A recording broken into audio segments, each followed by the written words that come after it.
Hi, I'm Lynn. And I'm Amanda, and this is the Pursuit of Badasserie, the podcast.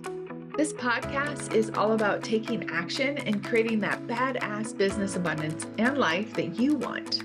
Where we share stories, laughs, wins, and epic fails to show you the whole picture of the entrepreneurial journey.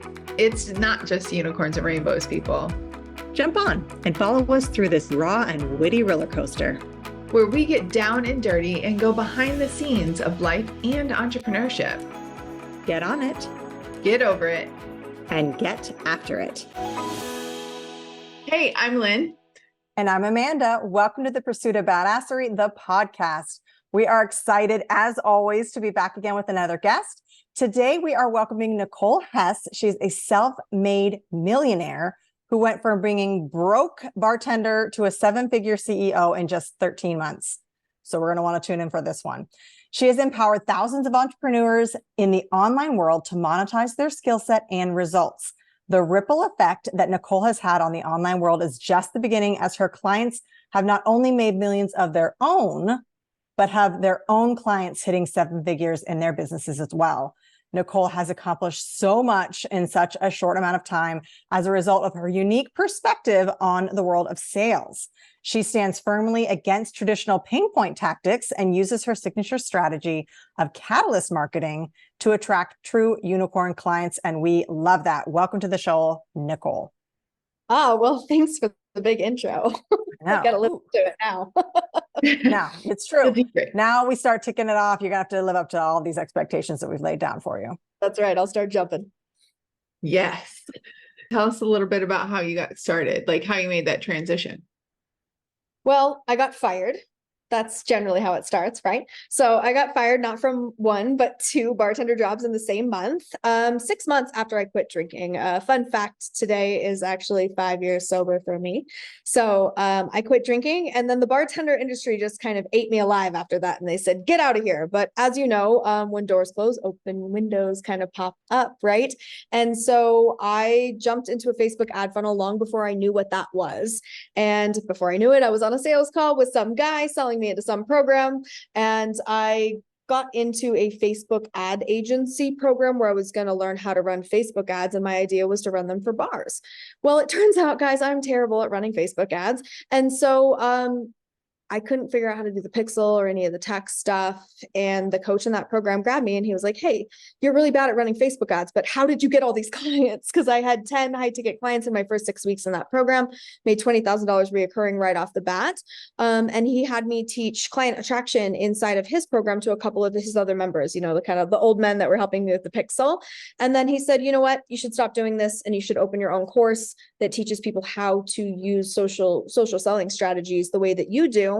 And I said, all right, cool. How do I do that? And he showed me the ropes. I built a Facebook group, built it up to 10,000 people in my first 6 months, and had my first six-figure month in my 8th month, and then was at 7 figures in my 13th month. And now we're 3 years strong, just over $3 million and almost 3,000 clients.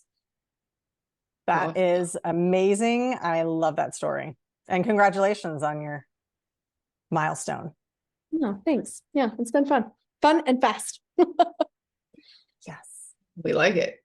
We like a lot. Actually, when we were getting ready to do your interview, I was thinking of one of the chapters that was in our sales book, because I come from parents or mom and all the women in our family who were like in the restaurant business, and like that kind of like that secret sauce that all the women in my family had that helped them engage and interact with people that really is a dying art form that a lot of people don't have. And I'm assuming that that's some of kind of what's woven into your tactics and strategies, is that like that getting to know people in a very different way.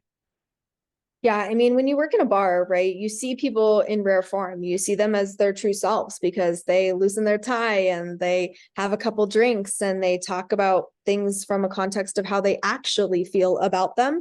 And so there's a much more intimate connection that happens in that state of being.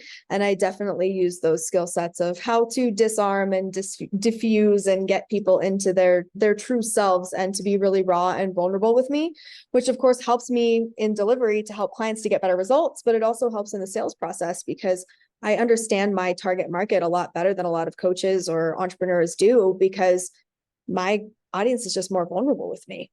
I love that. So tell us a little bit about kind of, if somebody's just tuning in, what are some of the key points that you would love to share with the audience about really selling at a better level and a higher frequency? Well, one of the things that I do is focus on catalyst sales. And so what that actually means is that most marketing traditionally is going to teach you about people in their pain, right? Find out what people are struggling with and then sell them the solution to that, right? That's the way marketing has always been. But what I've found is that people go through a very typical cycle, is that when they're struggling with whatever they're struggling with, they're in the pain, right? And then they have some rock bottom kind of experience. If we put this into the context of drinking, it's an easy example, right? Is that people are drinking too much and then it's starting to cause some pain in their life. They're having hangovers. Maybe their spouse is upset.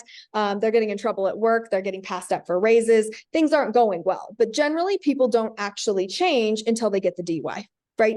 The DUI comes in, smacks them upside the head. And then before you know it, they're like, I can't live like this anymore. And they've realized that they need to quit drinking and start doing something different. Right? So there's a very typical cycle that happens for people where they're struggling and then they hit a rock bottom. And then they have this aha moment that says, I can't live like this anymore. There must be a better way. Instead of talking to people in their pain, I only take all of my marketing and focus to talking to the people who have already hit rock bottom and have already decided that there's a better way. So I'm only speaking to them in that one timeline. And of course, because we're not limited by time and space anymore, because we're all on the internet, there are millions of people that are in the catalyst in any given industry at any given time. So I don't need to talk to people in their struggle. So I don't spend 6 to 8 months warming somebody up because I already have the results for ready to invest and ready for results clients. So I focus all of my marketing potential in one space at one time, which removes all the variables and makes things way faster. I love that. And that's such an important thing to know. So people always will talk about niching down, and that's just another way to find your ideal avatar. So you're reaching out to the people who are at that moment of decision making. They're not thinking about it. Because they always say in marketing, like you need 7 touch points before anybody starts to really think about your product, et cetera. But if you're reaching out to those people who are in that target market, who are already at the decision-making point, you are going to just get rid of all of that waiting period to get to the client and all the pain points. So that's a really great way of explaining it. And I love that. Yeah, target market isn't just who, it's also when. Absolutely. And I love that you said that, because I was thinking the same thing when you were, that reason season kind of lifetime situation, and you are looking at the perfect moment with the perfect storm to have the perfect conversation, more or less. And the language, because you can talk in your target audience or your ideal client or whatever you want to call them, their language. However, if they're not open to hear, if they're not in the right place to hear it, then they're not going to hear it. And that's exactly, you took it one step further. So I love that. I love that. I know you talk a lot about being in a certain frequency, and it's really part of the core of who you are in the business that you put out there. So, I want you to talk a little bit about that, because I know this is going more towards the woo-woo, and Amanda and I joke about the woo-woo. I'm definitely a little bit more of the woo-woo side, but we both agree in like the attraction and that frequency and like being in the right mindset or whatever. So can you talk a little bit about holding the space for 7-figure frequency and how that also translates into how you communicate with your clients or prospects? I actually use a very basic tenet, something that has been practiced for a long, long time, which is stoicism, right? It's just that typically when we're talking about stoicism in the marketing world, we're talking about it from this perspective of bro marketing bullshit, right? And so the bro marketers are like stoicism this and stoicism that, while not practicing any of the actual tenets of it because they read Marcus Aurelius one time and now they think they're a fucking demigod, right? That's not actually how that works. And stoicism isn't the lack of emotion. It's actually the presence of all emotion at the same time.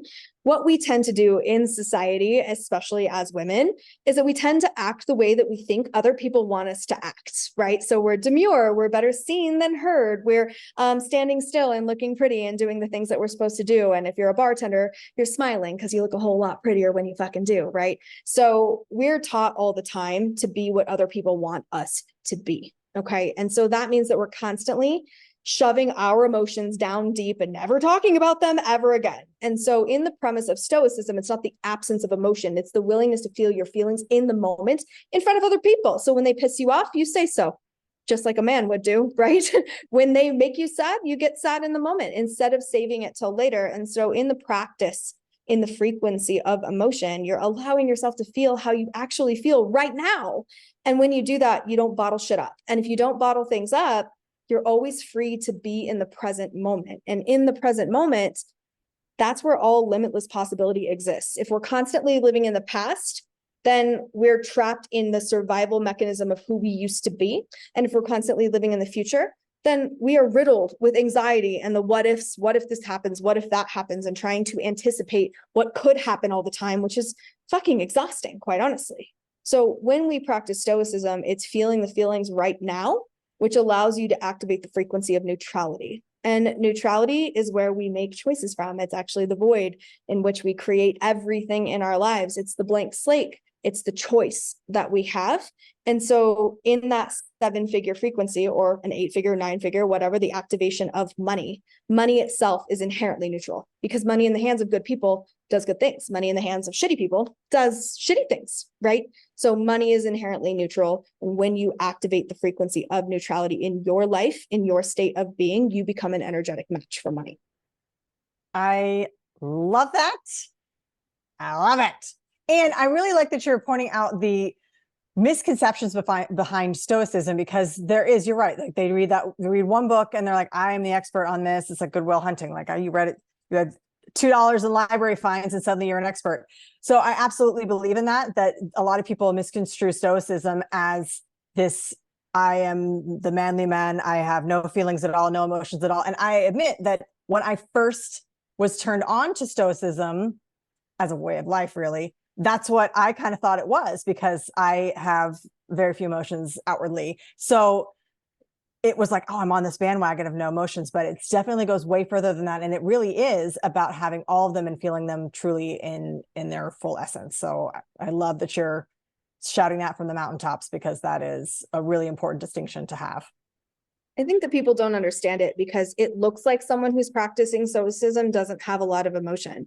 But the fact is, it's just that they're not bringing their baggage from previous emotion, right? So if you say something that pisses me off right now, I can be mad for 3 seconds instead of 30 minutes, because I'm not taking the 10 things that you said before that I had stuffed down deep and I'm not talking about, and seething with that anger, right?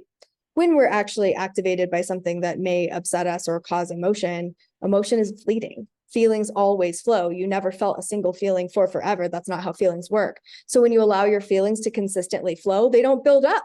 And so when you get pissed off, you're pissed off for 2 seconds instead of 2 weeks, right? I love that. I've actually, I mean, you're definitely speaking my love language. However, I've never taken it from an angle of stoicism. And I'm sitting here in reflection and like thinking of like, and it's too early to actually like come up with names, but like even in movies and stuff, who I felt like were represented stoicism. And it's true, like I see them, they were great leaders because they had empathy and because they felt a different connection than those who are more rigid and like not necessarily more evolved. And I love that example. I'm actually going to have to dive into that a little bit more, but I love that. Well, I have the book, you can borrow it. So I wanted to ask a little bit about, you have this concept of marketing through your true self that attracts your true believer. Can you speak a little bit about that? I mean, this for me is just the premise is that I had to work for somebody else for quite some time.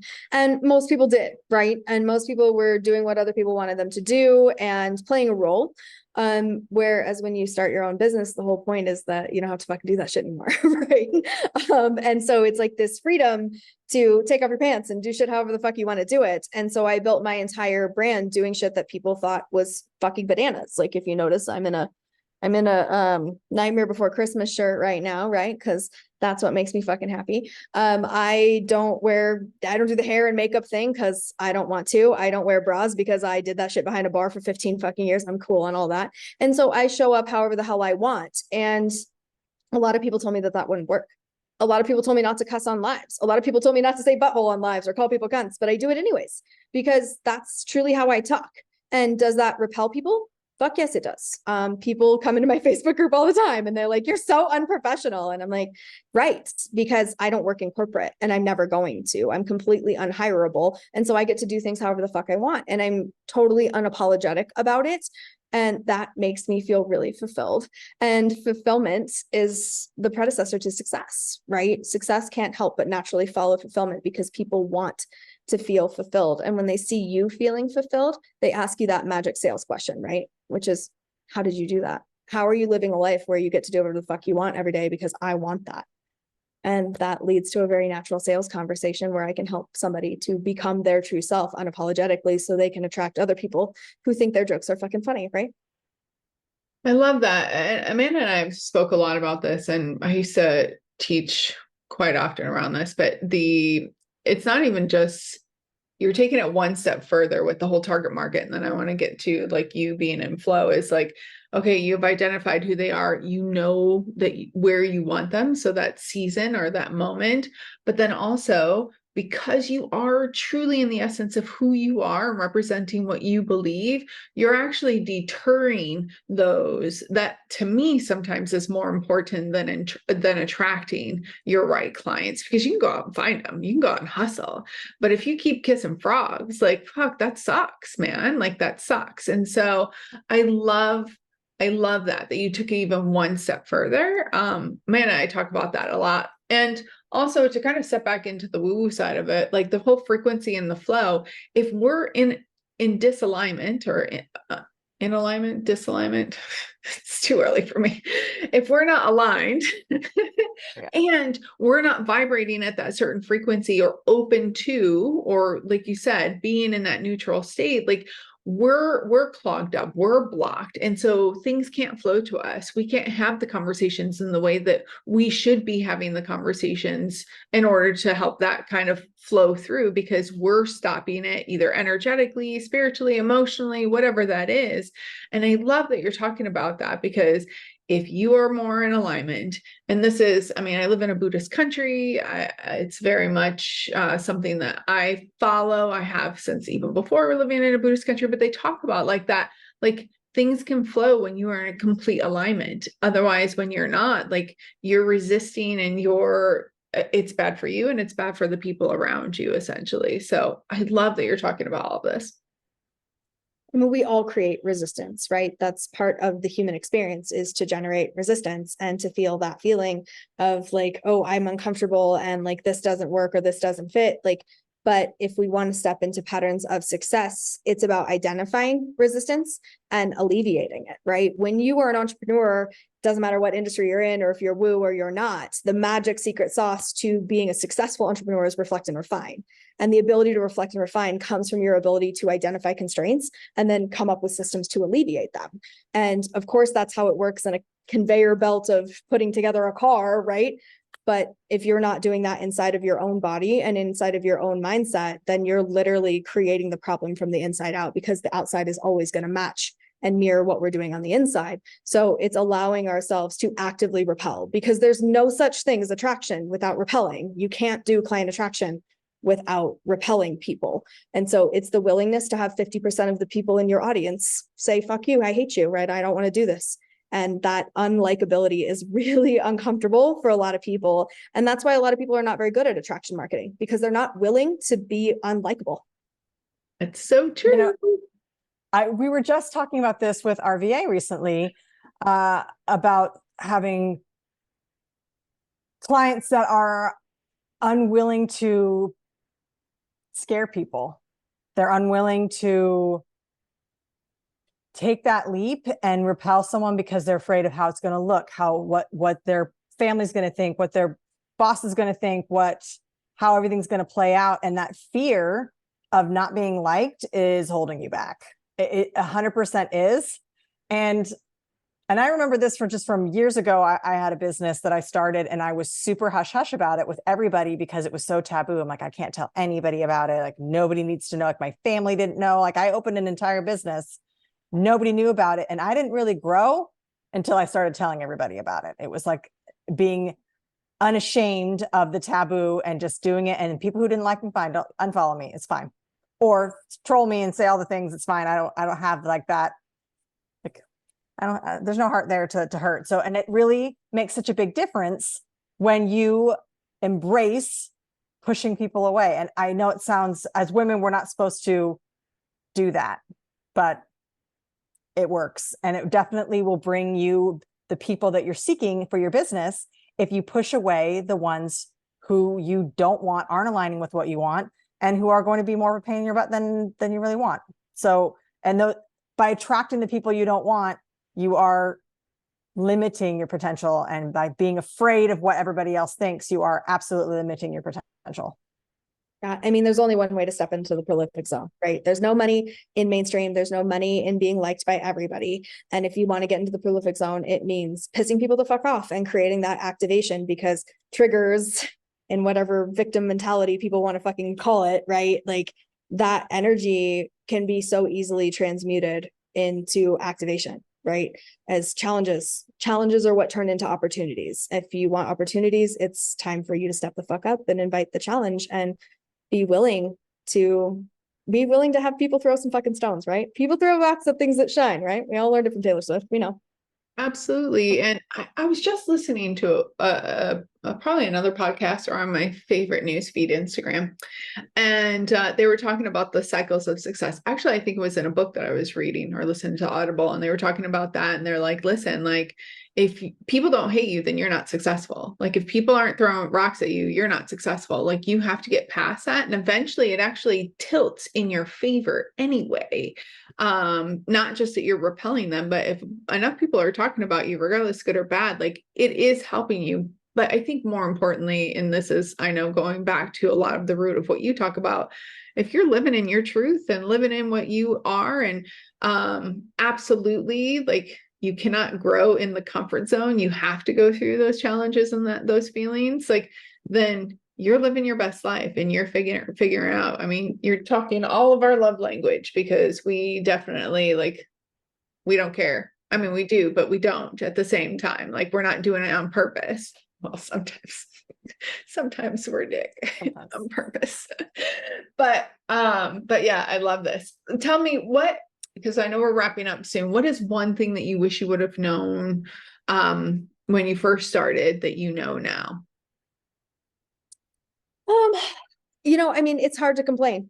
It's hard to complain when you did $1 million in your first 13 months, right? I think that probably the biggest mistake that I made on anything was thinking that I wasn't gonna make mistakes, right? Was thinking that, not making mistakes was the name of the game. Like it's not. Like the fastest way to success is fucking the fuck up as fast as possible and just being willing to be there. The perfectionism, it gets us all, right? Where we want everything to be perfect. So we don't take action, or we maybe pussyfoot into something a little bit, or we half-ass it because we're a little bit afraid to really activate. But I think that just the willingness to make mistakes and understand that every single decision will serve in one way and limit in another. And so there's no reason to not make the decision. Make the decision. You're going to learn the lesson on the other side of it. And that lesson will better serve you. And every single time that you activate a new income frequency, you're going to activate new problems to be had. I asked to activate that 9-figure frequency, and the very first thing that happened was a fucking lawsuit. And it was like, oh my God, this is awful. But it's the realization that there's not a 9-figure company on the face of the motherfucking planet that does not have a legal team in place. And so now I have a legal team in place, right? I didn't die. I went through the whole thing, and it was fine, right? I learned the lesson and now I'm not afraid of that anymore. So I can activate faster because I'm not coming from a place of fear or the place of the unknown.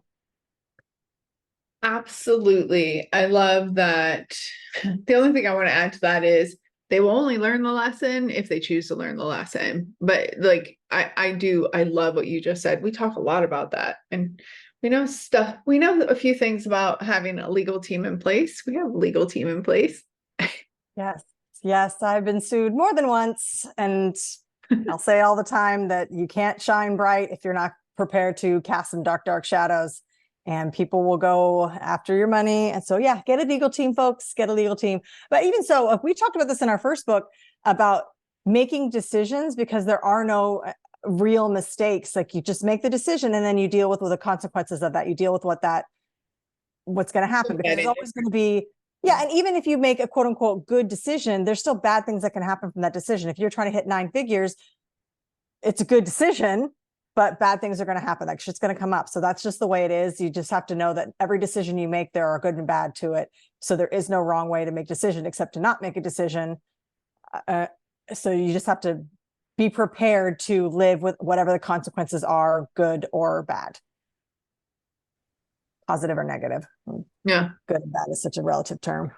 All right, we are wrapping up. So what is one last nugget that you would love to give to the audience or kicking their ass? I think that a big part of success that people don't talk about enough is your willingness to grow your audience very swiftly. I think that people tend to try to ease into this. They think that it takes a long time. They tell themselves a story that it takes a long time, that they can just take baby steps. That's not how this is done. If you want big, fast results, it's your willingness to be seen. It's to see and be seen, right? And to build your audience very swiftly and to do that with that really hardwired intention of impact behind it is that I'm not building an audience to get clients. I get clients no matter what, right? I'm building an audience to create a lasting impact. And so figure out what the fuck your impact is, and build the audience with that intention rather than trying to build an audience to get clients. It's a different mindset, right? You want to build a monetizable audience for sure, but you want to do it from the angle of thinking about how your platform, how your mission changes the world, because that's what's going to allow you to move so much faster, and to really get that perpetuation, that momentum of sales, and the ability for other people to help you to grow that audience because they're going to get great results with you, or because they love you, they want to give you a shout out, whatever that is. That ripple happens really, really quickly when you're willing to make a big splash instead of trying to ease into it. Get in the deep end. Yes. Get in the deep end, folks. Get in the deep end. All right. So Nicole, how can people reach out and find you? Well, you guys can come join the Facebook group. It's called Unicorn Client Attraction Secrets for High Vibe Wonder Women. And in my world, Wonder Woman is a mindset, not a gender bias. So all are welcome. And you can check out my freebie. It's www.nonstopnotifications.com. And that's going to give you access to the 100 wonderful ways to get more and better clients so that you guys can pop in, take a look at the casino funnels that I build that all marketers tell me won't work, but they do work like motherfucking wildfire. So, and if you're on the adventurous side, you want to get the behind the scenes and the raw and real deal of this, you can check out my podcast. It's called Real Unicorns Don't Wear Pants. I love that. Love it. Yeah, I know. I love it. It will be all in the show notes. So if you are listening to this on another platform, you can go to our website, thepursuitofbadasserie.com/podcast. And there you will find Nicole's interview and all her transcripts and all the information about her and where you can find all those links and freebies. You definitely want to grab those. Absolutely. Nicole, this was great. We loved having you on. We love real, raw, and authentic. Love it. Thanks for having me.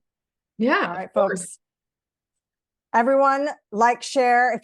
If this message resonated with you, make sure you share it and like and throw a subscribe our way. And as always, get after it. All right, everyone. It's not enough to just listen. Now you've got to put it into action. We are so excited to see what you do next. If you enjoyed our show, please leave us a review on iTunes. And to find out more about what we're doing, visit us at thepursuitofbadasserie.com.